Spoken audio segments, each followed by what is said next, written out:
to admit my biases at the outset. I am Jewish by birth, Christian by rebirth, and Western. And so that's going to make it hard for me to see the Arab side of things fairly. I've got a lot of goals that aren't goals tonight. I'm not here to assign blame or to choose sides or to make theological pronouncements, and I have no solutions to offer. My really only goal is to provide some historical context to allow each heart to be led by the one who is the truth. And if there's another verse of scripture, maybe the only other one I'll quote tonight is from 1 Chronicles, I think, talks about the men of Issachar who understood the times. We need to understand what's going on. So that's my main goal. So, you ready? All right, we're going to cover about 4,300 years in the next 20 minutes. But I'm going to start with getting a picture in our minds of got to remember to click two things. I want to get a picture in our minds of the world, right? So the Middle East. Right there on the east end of the Mediterranean. If you're standing sort of in Israel and you're looking to the east, towards Iran, and you sort of make a cone of like traveling out that way, that's Asia. And if you sort of look to the north and make a cone, that's Europe. And if you look sort of to the south and west, that's Africa. And so Israel sits right there in the middle of where three continents collide. We're going to start this story in the year 2000. Anybody remember the year 2000? That's as close a date as any for the birth of Abraham. At that time, what's called the Fertile Crescent, that was where civilization was forming. From the Gulf of Arabia, the Persian Gulf, up through the Tigris-Euphrates rivers to the Mediterranean, and down along the Mediterranean until Egypt. That arc is called the Fertile Crescent. A guy by the name of Abraham was born in that culture. He was called of God. He traveled to the place that we now call Israel. God promised to give it to him. He had a couple of sons, Ishmael and Isaac. Ishmael was the elder, but Isaac got the inheritance. And if we read through scripture, we read that from that time forward, the descendants of Ishmael became the Arabs, and the descendants of Isaac became the Jews, and they've hated each other and been at war ever since. And so that explains it, right? Well, there's a little more to it than that. We're going to jump ahead 600 years to about the year 450. That's about the time of the Exodus. So Abraham had Isaac, Isaac had Jacob, Jacob had 12 crazy kids. In a time of famine, they went down to Egypt. They stayed there for 400 years, came back about 1 million people. And after a period of wandering, they re-entered the land that God had promised to Isaac centuries before. And we'll see that by the year 1100,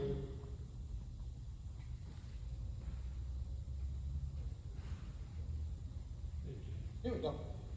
By the year 1100, that area where Israel is, you can even see there's a place there called Manasseh and Dan. And places, historians recognize that tribal groups by that name lived in that region at that time. 1100 was the start of the era of the Judges, or excuse me, the end of Judges. Around 1100, the kingdom was formed, and that actually appears on some maps. And then by the year 950, Israel reached the height of its glory as a kingdom or empire under Solomon. And they occupied that whole stretch of land there. I got to keep remembering to click. There we go. Israel. And so that was about the year 950. By the year 900, the party was over. The nation had already fractured. Was now two tinier, weaker nations that warred with each other and the people around them. In the year 722, the northern kingdom fell. The nation of Assyria was a growing, dominant world power at the time. It conquered the northern nation, carried them off into captivity. They've never been heard from since.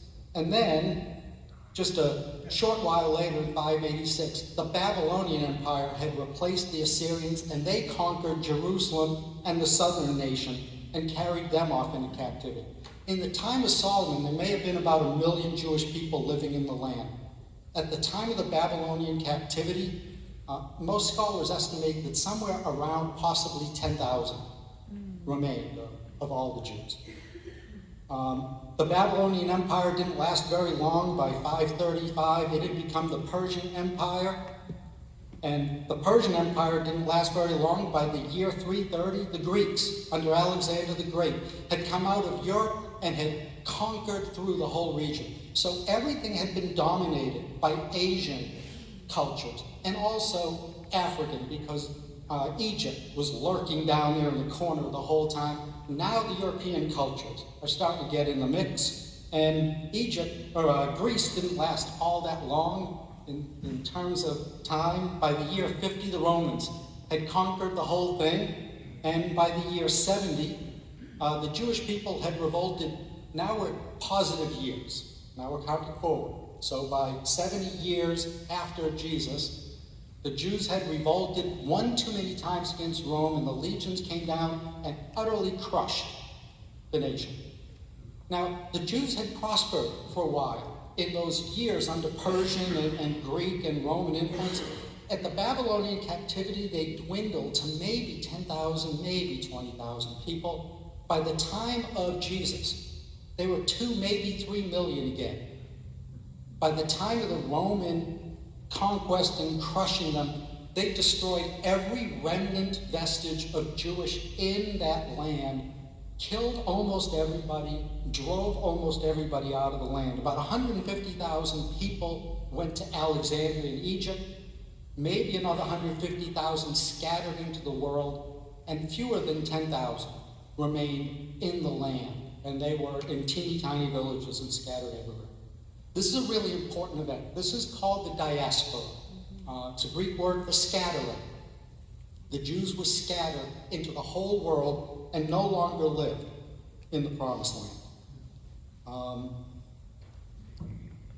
Well, by the year 0, Jesus was born. Oh, thank you. Gotta remind me. There's Greece, there's Rome. There's Rome at the time the temple was destroyed. And now, the next big thing on the horizon was the church. It's really interesting. I started 2,000 years back, in negative eras, and Jesus was born right on time on the year 0. Neat how that worked out. And he lived for 30 years, and as I'm sure most of you know, he is the founder of a religion called Christianity, to which we claim to adhere. And Christianity started taking over the world. By the year 600, it had all of the old known Roman world had become Hebrew.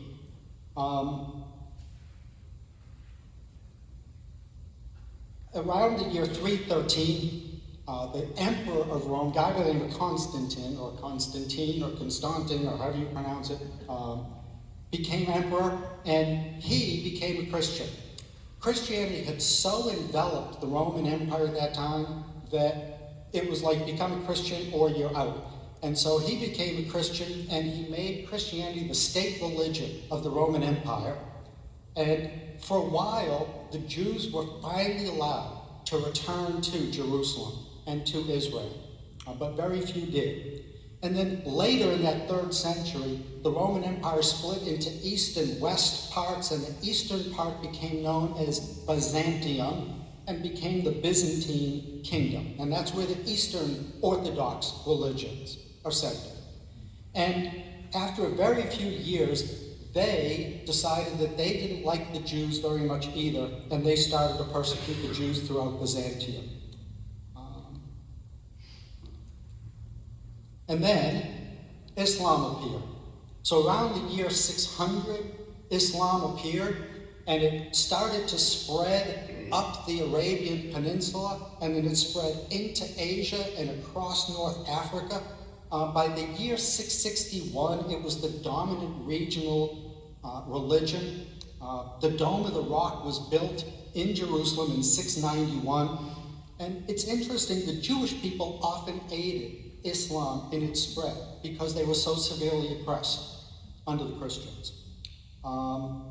When the Islamic faith had moved across North Africa, it then popped the Straits of Gibraltar and entered Spain and conquered all of Spain around the year 700 or so. And the Jewish people followed that. By the year 800, there are some estimates that the Jewish population in Spain was about 400,000 and made up about 5% of the population there. The next few centuries were pretty troubled.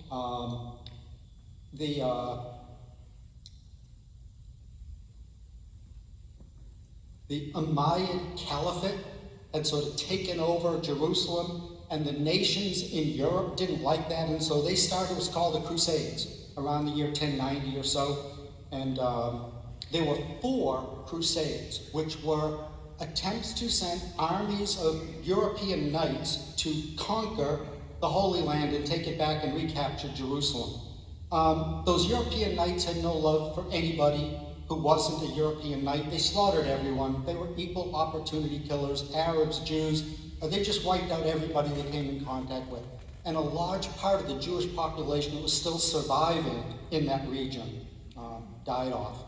Around the year 1000, right around the same time, the Jewish people started to spread up into Europe, and they became the only source of contact for trade between Catholics and Muslims. And that's where they became, hang on your hats, money changers. So you've got people in Europe who have goods and they want to sell them in the Arab lands. So they give them into the hands of the Jewish merchants who trade them with Arabs and get money in return, which then they turn into European money and give to them. And so they were the middlemen.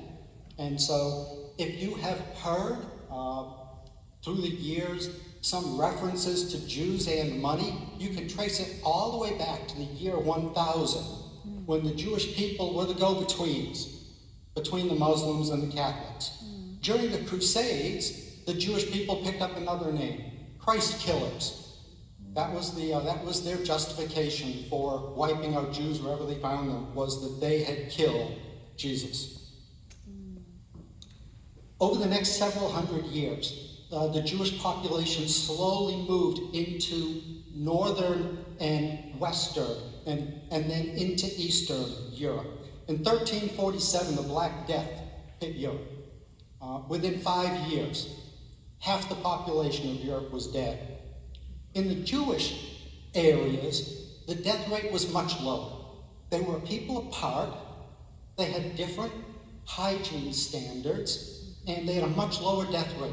And so rumors started to spread that they were sorcerers and workers of evil, and that they would poison wells in the middle of the night. And so this was another label that attached to the Jewish people.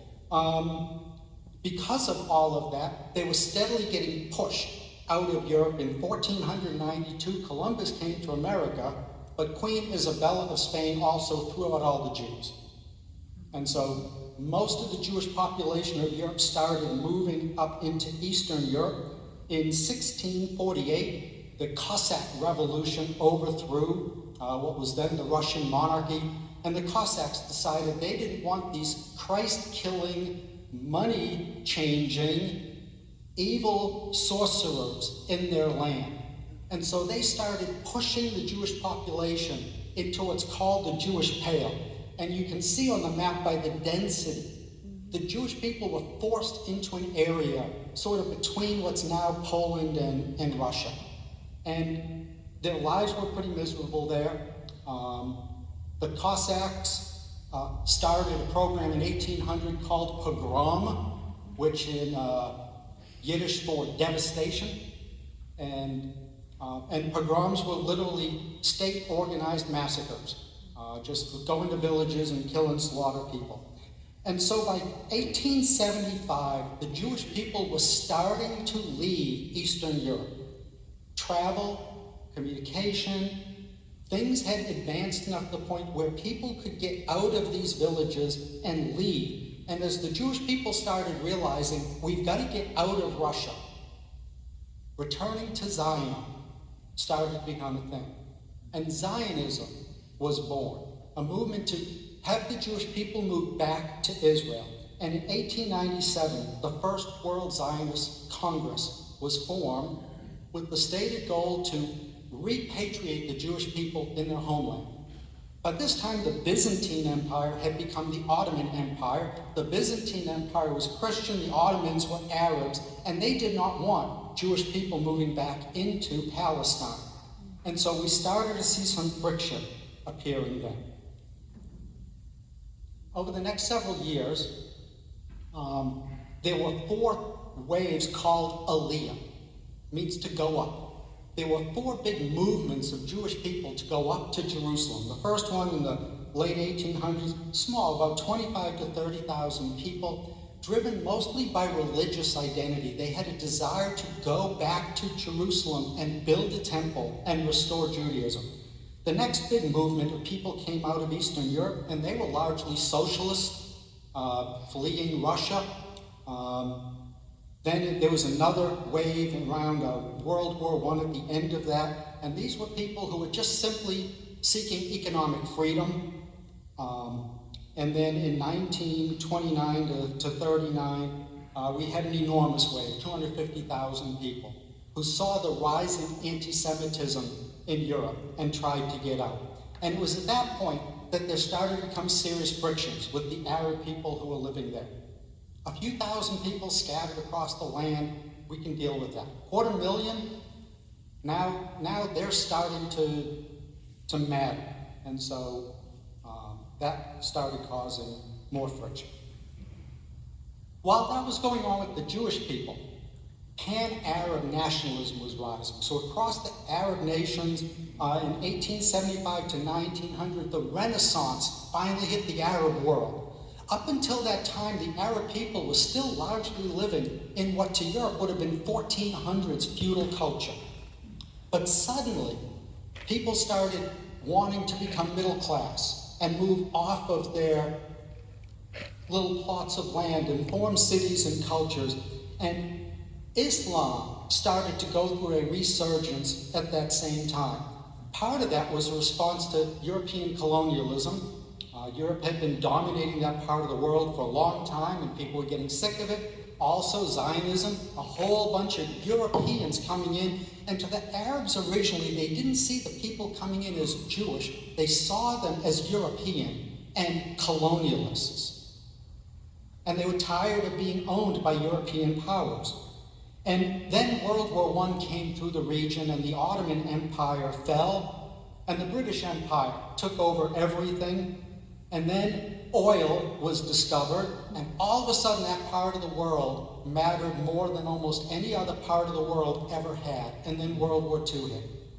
And that little corner of the world between Asia, Europe, and Africa, where the Suez Canal was and where there was oil, became of vital strategic importance to both the Axis and the Allies. And so they started working behind the scenes with all the people there, trying to win them to their side. If you side with us after the war, we'll make your state. If you side with us after the war, we'll make your state. And so all these promises were being made, and passions were being inflamed both ways really badly. Hey, I'm doing okay. After that, Israel was formed. So we've got a period from World War II, that period from World War I really into and after World War II, that I think is the most crucial part. And by the way, guys, thank you. We have covered thousands of years in a few minutes, but I thought it was important to understand how some of these external powers had ruled this land for so long. The people who lived in the land, whether Jewish or Phoenician, Syrian, Edomite, any of the people were teeny tiny little pieces surrounded by vast empires: Assyrian, Hittite, Ottoman, Byzantine, Asian, African, and they'd always been ruled by someone else, with very few little glimpses of time where they had self-rule. The kingdom of Israel, for the few hundred years that it reigned, was about the only time that anyone in that land hadn't been ruled by an Asian, European, or African power. But World War I changed the game. It brought technology to the region, roads, telegraphs, railroads. It was a shipping point for supplies. The Suez Canal was important. The colonial era was coming to an end. There was rising nationalism everywhere. And Jews were starting to pour back into the land. First a trickle, and then a flow, and then a flood. And the British were ruling this land, and everybody hated everybody else. And that caused problems for them, and they didn't like problems. The British people ruled the largest empire the world has ever known from a tiny little land of England with very few people. And they ruled by pitting people against each other. Wherever they were, they would arm both sides and make promises to both sides and keep them at war and divided, and they were the peacemakers and the rule makers. And in Palestine, it was starting to wear out. There was rising waves of violence. The King David Hotel was bombed in Jerusalem. There were riots and massacres. And finally, in 1917, the issue was called the Balfour Declaration, which was a promise that at some point in the future, we will divide this land into two countries, and there'll be a Jewish country and an Arab country. And then over the next years, from 1917 up to 1948, so for the next 30 years, every few years they'd redraw the map. So one year the Jewish people would be really agitated, so they'd send on a map that gave the Jewish people a big chunk of land. And then a few years later the Arabs would be enrolled, so they'd redraw the map and give the Arabs the big chunk of land. And World War II came through, and first, as I mentioned, Palestine became a really important place, and then the Holocaust happened, where people became aware of it. And all of a sudden, there was this global awareness that there was this massive Jewish people who'd been pushed out of Israel 2,000 years earlier in the times of Rome, and they'd been moving around the world ever since, into Africa, into Spain, into Southern Europe, into Eastern Europe, back into Central Europe, down into Eastern Europe, and everywhere they went, no one wanted them. Everywhere they went, they stayed a people apart, following their own religion, living according to their own customs. They didn't fit in, and all of the vile slanders were following them and poisoning people. And finally, by the end of World War II, there was the recognition that the Jewish people need a place to live, and Israel seems to be their place. And so, in May 14th of 1948, the nation of Israel was born. If you look at this map, notice Israel is the lighter color. That ear-shaped thing on the right, that's the West Bank. It's the West Bank of the Jordan River. There we go. So the Jordan River runs from Galilee down to the Dead Sea. This triangle down here is the Negev Desert leading towards Egypt. Gaza is up there on the southern end of the coast, and up in the north is the Golan Heights. It's these high, sort of mountainous area. When England finally agreed to create the State of Israel and finally drew a map, most historians agree that Israel was created to be destroyed. The way the map was drawn Picture the worst gerrymandered political district you've ever seen. It's like this half of a street and these houses over here and this little cul-de-sac. Everywhere that there were large Arab populations, they just cut that out. And there were whole cities that were Arab.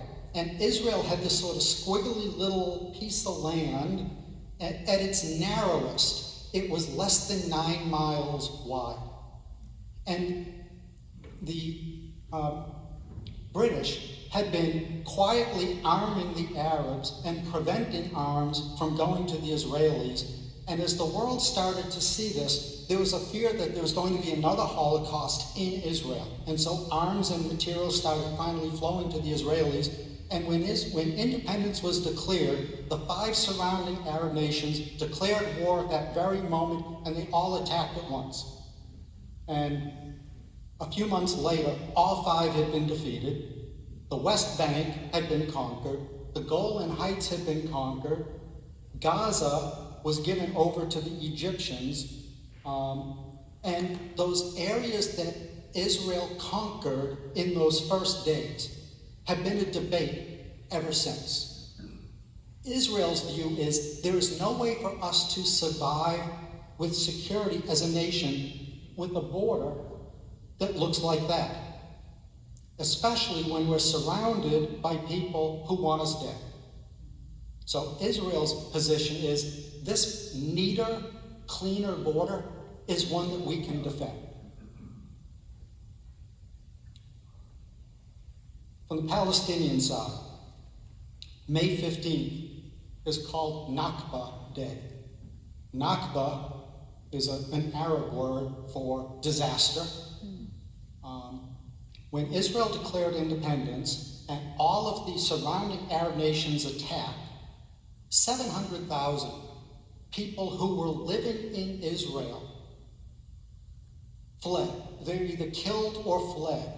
And on the map, those are refugee camps where all of those Palestinian people fled.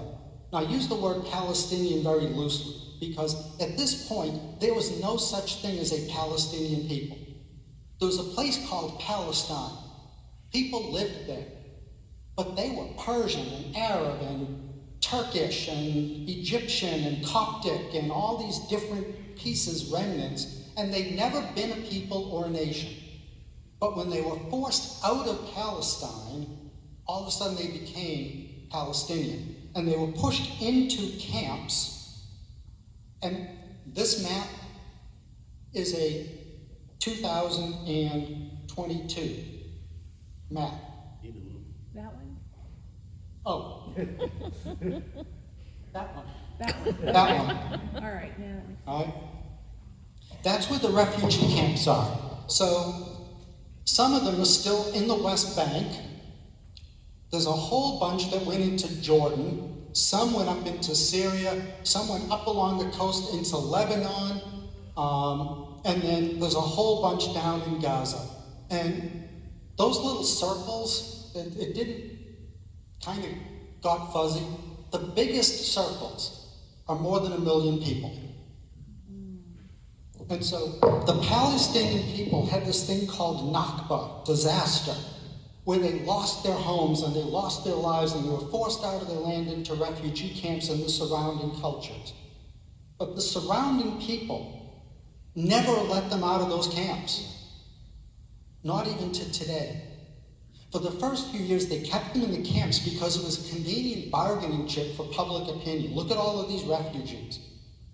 And as the years passed and those people weren't let out of the camps, they kept getting promises that were broken and promises that were broken, and they couldn't get out of the camps.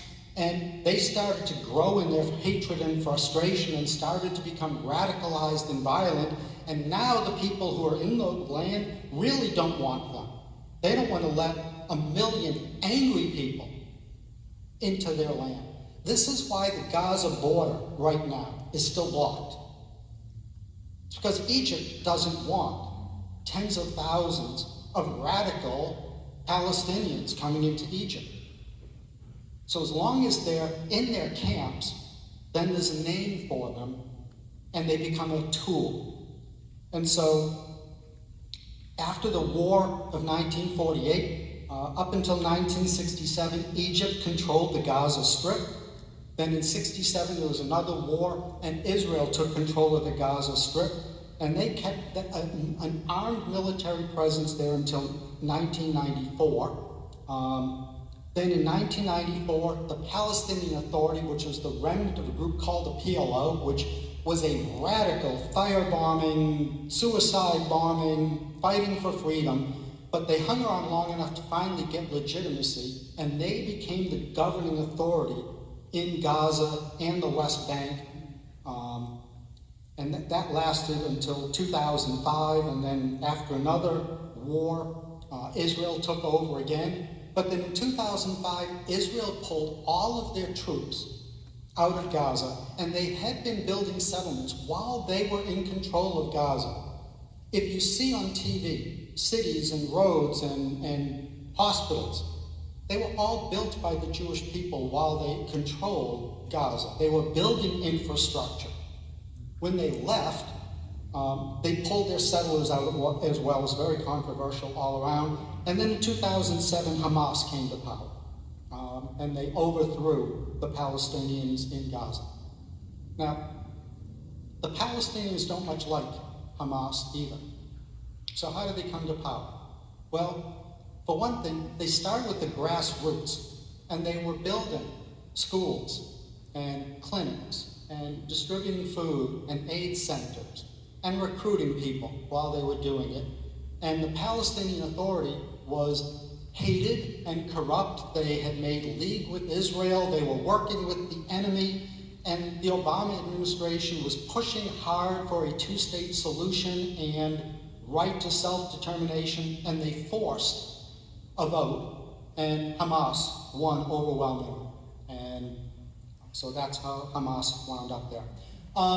During this time, there were things called intifadas, uprising. And so the first intifada, 1967 to 94, Israel had control of the Gaza Strip. And the first intifada, 1987 to 93, was largely run by the PLO. A whole series of riots ended with a war. Then the Palestinian Authority was controlling Gaza from 94 to 2005, but they weren't accomplishing a whole lot, and so another intifada started around 2000. It went for about 5 years, and then finally Israel pulled out of Gaza and built a great big security zone around it and said, okay, live there.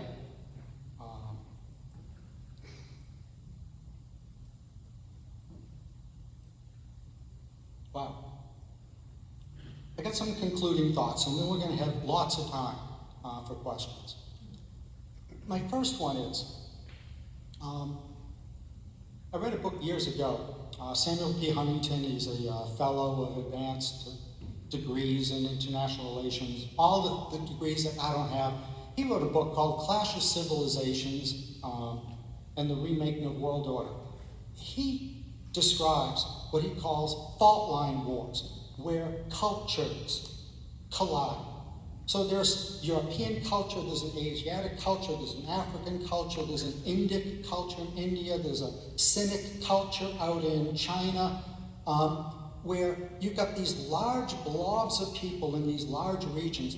While they may belong to different countries, they're sort of all largely similar in a lot of ways. And the major wars that are fought where cultures collide. So look at what's going on in Europe, all these years where Asia and Europe collide. And what's going on over in India, where India and China are always at war with each other, and India and Pakistan are always at war with each other. And in Israel, we've got a clash of three cultures colliding in the same place. We've got the European culture, the Arabic culture, and the African culture. And this is a vital area for all of them. And it's a place where they've all been colliding for centuries. That's a really important thing to remember. Second thing is, this region has had millennia, thousands of years of external control. First it was Akkadian culture, then it was Hittite culture, then it was Assyrian culture, then it was Persian culture, and Babylonian, and Egyptian, and Ottoman, and Greek, and Roman, and all these different places have come in, and everyone has tried to rule, but almost everyone has used pitting one group against another as a tool of statecraft. Here's another thing that's central to why these clashes happen there is Jerusalem. It is the major city, the center of 3 major world religions. It's considered sacred, holy, vital to all 3. And none of them want someone else to control it. Pile on to that the Crusades and colonialism, starting with the year 1096 all the way down to today. So for 1,000 years, most of the European cultures have dominated and controlled that part of the world. And the people there hated and resented with 1,000 years of hatred and resentment. And to most of the people in that part of the world who aren't Jewish, they don't see the nation of Israel as a religious nation. They see it as a Western nation, as a European colonial outpost in their land. And they threw out the Crusaders 4 times, and they're determined to throw them out again. Then you get another element, oil wealth. I know the people in this church. I know you guys know me. There isn't a one of us here who can begin to imagine what it's like to have the kind of wealth that the rulers of these Arab nations have. They've got money beyond imagining, and hatred beyond understanding, and thousands of years of resentment. And all of them claim that at one time we ruled this and we'll rule it again. Egypt looks back to the days of the pharaohs when they were the dominant influence. Iran looks to the old Persian Empire when they controlled the whole thing. Turkey looks to the days, the centuries of the Ottoman Empire and the Byzantine Empire where they were the power. The Muslims look to the days of the Caliphate when they controlled the whole world. And the Jews look back to the day when the land was theirs. And everybody looks back in time and says, at one time we owned this, and we should still own it today. Here's another key point. The rise of Islamic fundamentalism. Islam is an unusual religion. In the normal practice of the religion, not the extreme kind, but the normal kind, church and state are one. The country is Islamic. The word Islam itself means submission. Everything is in submission to Allah. And so everything having to do with church, with state, with family, with economy, everything is Islamic. And it is also part of their religion. It's the normal part of their religion that the state of submission will cover the world. And so the radical part wants to impose that on everyone now. And the easiest way to do that is to kill off, run off everybody who won't submit. And finally, even though this hasn't been a theology lesson, we can't escape the eternal purposes of God. He chose Abraham. He chose Isaac over Esau, over Ishmael. He chose Jerusalem. He chose his people to live there. And he promised them that they would live there if they obeyed, and that they would be thrown out if they disobeyed, but that eventually he would bring them back. Here on Wednesday nights, we've been going through those minor prophets now for what, 14 months? Something like that. And almost every single one has the same refrain of, there will be judgment for disobedience. The judgment might be severe. You may lose the land of gift that you've been given. But if you do, when you do, God's promise will never be revoked, and someday I will draw you back. Now, I am not a prophet, and I told you at the beginning, I'm not going to make any grand religious pronouncements. I know that there are many in the Christian church in the West who fervently believe that Israel being present in the land is the work of God, that this is the drawing back of the people into the land, and it's inescapable that they're there. My only word of caution would be that if I understand anything from the Bible, it's that every time people thought they understood prophecy, they were wrong. And we may be wrong. We may be right. I don't know. The reality is that Israel is there, and they are millions of people, and there's no way to change that fact. I want to close with one last thing. Many of you, if you're watching TV, you might see signs. I was telling Shauna the other day, we were watching riots on TV from somewhere in, Jordan or Yemen or somewhere in an Arab country, and there are people holding up signs in English. Ever noticed that? Right? And the signs, a lot of them said, from the river to the sea. Have any of you seen those signs or heard that expression? From the Jordan River to the sea, to the Mediterranean Sea, from about the early 1940s, when the Germans were battling for the hearts and minds of the Arabs in Palestine and trying to sway them to support the Axis. One of the things that they were doing was inflaming anti-Jewish hatred. And a slogan became very big for a while. From the river to the sea, the land will be free. What they meant was free of Jews. So we've got one group of people living in the land. They're there.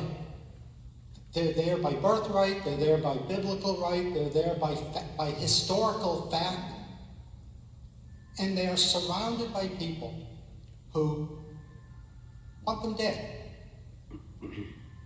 And so one side says, we'll allow you to live and we'll trade with you and work with you. And the other says, nope, never going to happen. And over the last 10 years or so, this wall of no, and some historians call it the Great No, that for 75 years, no, we won't recognize their right to exist. We won't recognize their country. We won't recognize anything. We want them all either dead or in America. Over the last few years, some of those countries have started to enter into treaties with Israel. Anwar Sadat and Menachem Begin signed the Camp David Accords that normalized relations with Egypt and Israel, and both wound up assassinated. The Oslo Accords, where the Jewish people agreed to pull out of Gaza and remove their settlers. Some people thought that they traded land for peace. That was, in all of these things, it's hard to live in a place where you're surrounded by people who want you dead. So, anyway, that covers a whole lot of history. I know you guys have questions, and I managed to save 15 minutes for questions. Wow.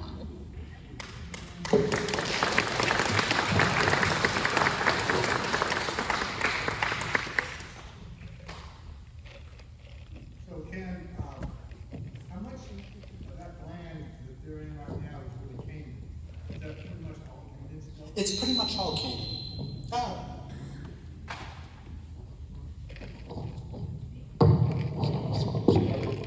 That is really hot. Yeah.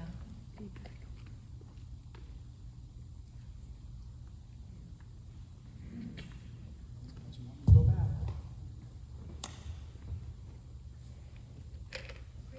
Go back to this map here. Canaan is sort of everything down in that region along the Mediterranean. It was called that from antiquity. The reason I say that is, we've not just been reading through Genesis. 17 says, I will establish my covenant as an everlasting covenant between me and you, God of Abraham, and his father and his descendants, and your descendants after you, to be your God and the God of your descendants after you. He says, an everlasting covenant. And to you and to your descendants I will give the land where you are residing, all the land of Canaan, as the eternal possession, and I will be your God. That's why they're there. That's why they're not going to leave.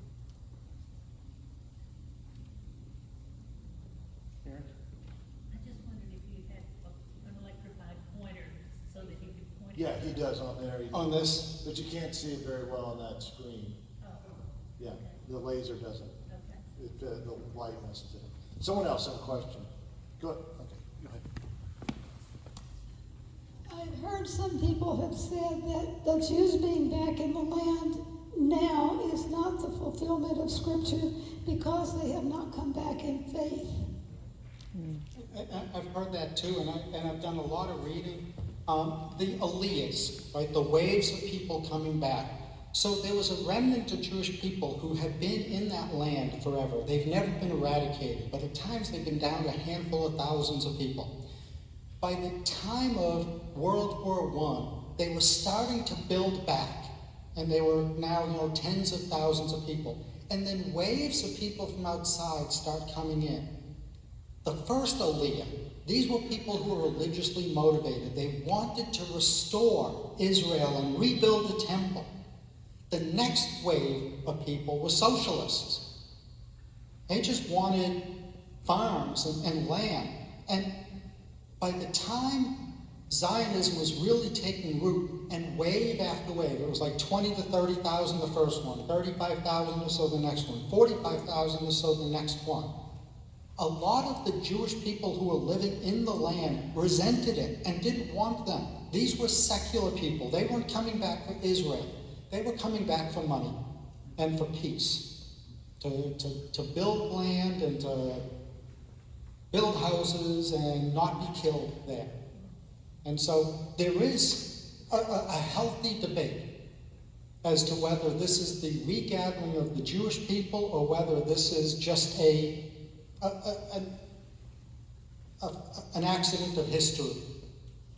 As I said, prophecy for me is really difficult to read predictively, and so I will straddle that fence and say, yeah, could be.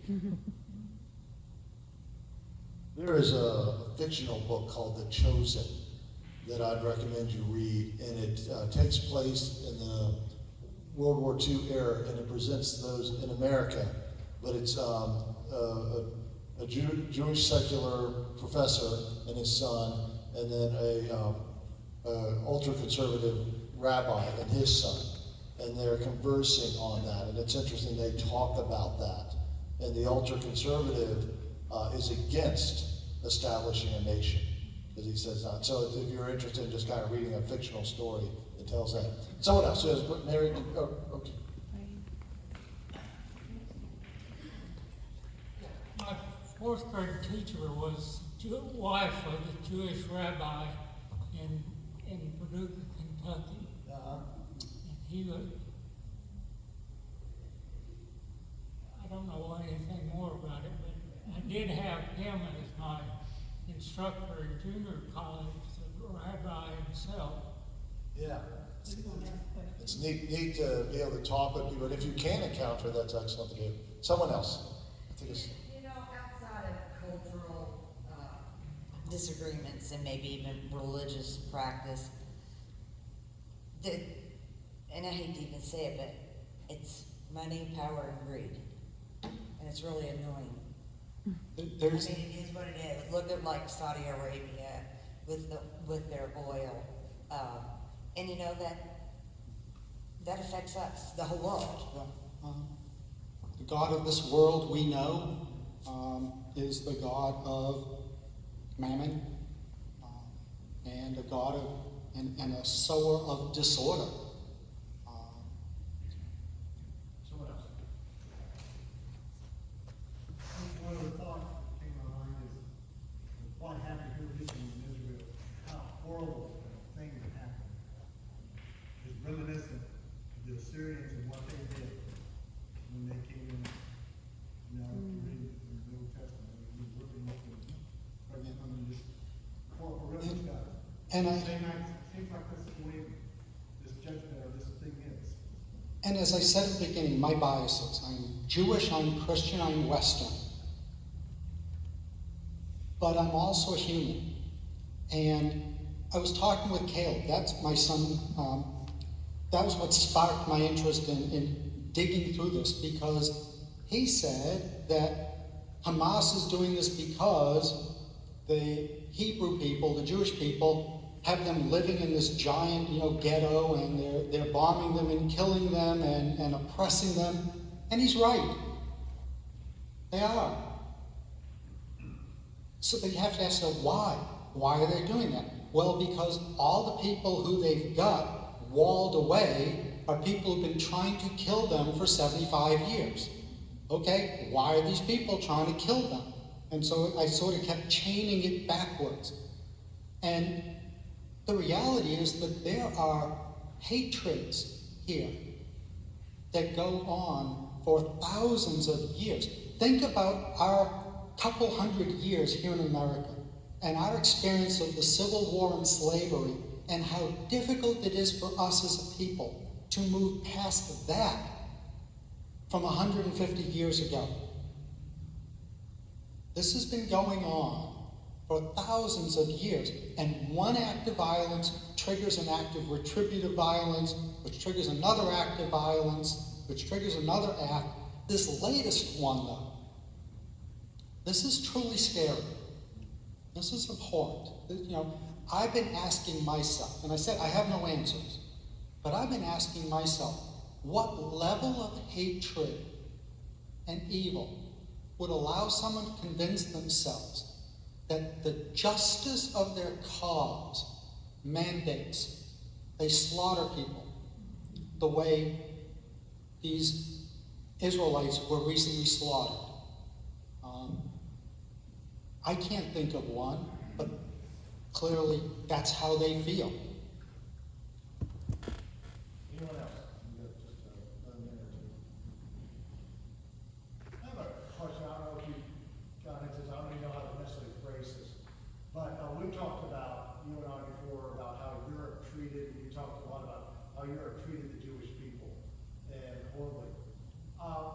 America's kind of had a different role in that. We're late to the game. We didn't really do very good in colonies. So how do you see the relationship of Jewish people living in America and then America with Israel and playing into this? I know it's a very broad question. It is. And the Jewish people in America have been very ambivalent about Israel. There are many Jewish people in America who are ardent Zionists and who strongly support Israel in everything they do and donate to help build up the country. And there are others who are appalled by the acts of violence that Israel has done in the name of defending themselves and securing themselves. The Jewish people in America overall tend to be liberal, and most of them lean Democratic, and many of them have been very heavily allied with the modern Palestinian liberation movement and all of the other causes of the oppressed peoples. I've been reading a lot of articles this week by prominent Jewish people who are dismayed that the people that they've been partnered with politically for a long time are suddenly defending what Hamas did. This is troubling for them. I don't know where it will lead them, but Anyone else? One last question. I simply have a question. Is it possible to get a copy of your slides? yeah, we'll get that out. Even as my little talking notes that didn't show up on the screen. Thank you. Make sure to pick on Mary was one of the notes. Shelley, you want to So- go last one? Ken, how would you advise, instruct, direct us how to pray in this situation? Real quick, say that again, sir. How would you help us know how to pray, to advise us, or? I don't know, Yeah. I'm just asking. I can only tell you how I've been praying recently. I've been praying for clarity to see what's going on beyond what people are trying to tell me what I should think and how I should feel.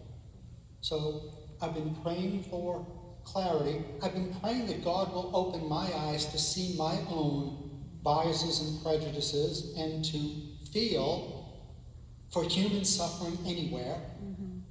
And Scripture tells us to pray for the peace of Israel. So I've been praying for peace. I'll be honest, God knows my heart, so I can confess it to you. I pray for peace with no hope. I can't see any path to peace this week, this month, my lifetime, but that doesn't mean that I don't continue to pray.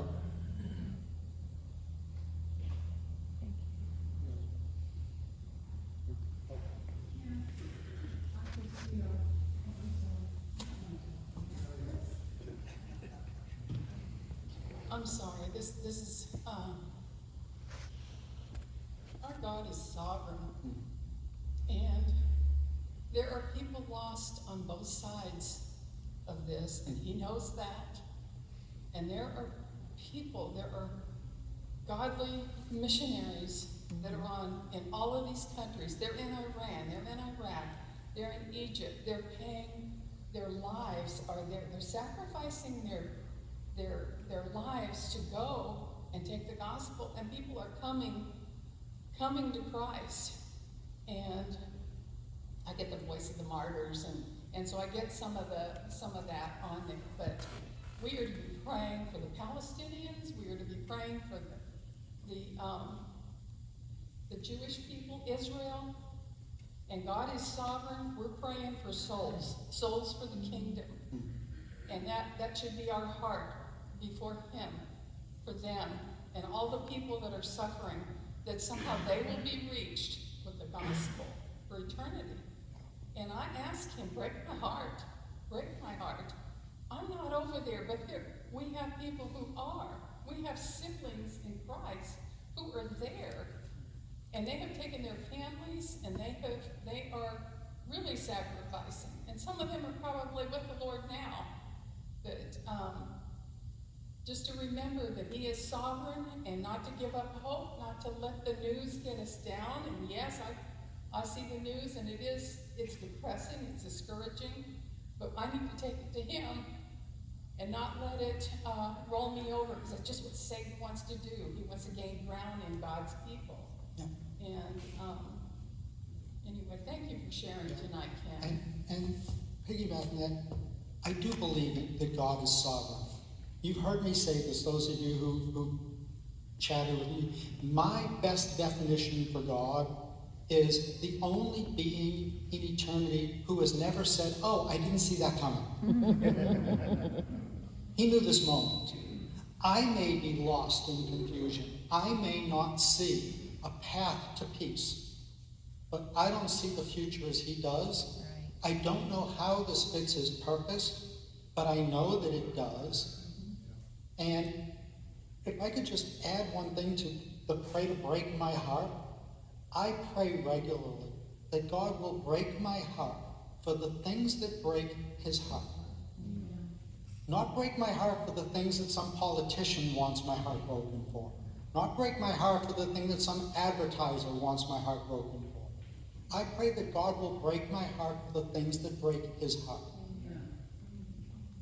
And I'm heartbroken over the wreckage that I see there. Let's give. We give a round of applause to Ken again for his awesome job. I'm going to go ahead and close this up in a word of prayer.